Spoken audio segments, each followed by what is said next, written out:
Testing. So sekarang kita tengah vlog menggunakan DJI Osmo Pocket 4. Tengok dia punya gimbal tu dengan active tracking. Memang nice. So sekarang ni aku tengah pakai wide lens. So far memang nice lah. Dia punya active tracking untuk selfie, nak buat vlog, memang aku sangat recommend lah. So sekarang ni aku tengah ada dalam kereta, tengah tunggu bini aku beli barang. Sekejap. So kejap lagi kita nak try Coffee Bean. Katanya tengah viral. Air apa tu? Kita tunggu kejap lagi. Banyak ya. Apa? Banyak barang murah lah. Memang Jepun, RM2.5 sekilo.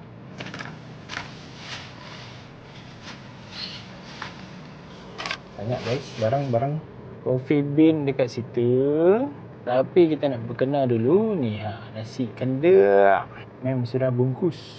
So dia viral dekat thread. Jadi ni dia punya gambar double chocolate. Tak tahulah tunjuk gambar ni, nanti pandailah barista tu buat kan. By the way vlog ni simple je. Sekadar aku nak testing for the first time untuk vlog. Tu komen sikit daripada segi audio, daripada segi color. Okey ke tak okey? Double chocolate, skim milk, chocolate fudge, cocoa cream crown. Dah macam RM21, 40 sen.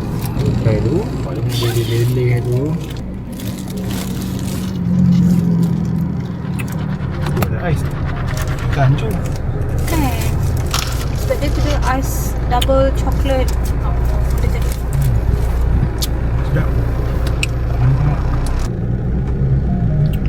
Wow. Dia punya chocolate so rich. Okay mantap lah. Sedap. Punya rasa creamy sedap. So kalau nak try Coffee Bean ni boleh screenshot lah menu ni tadi. Okay.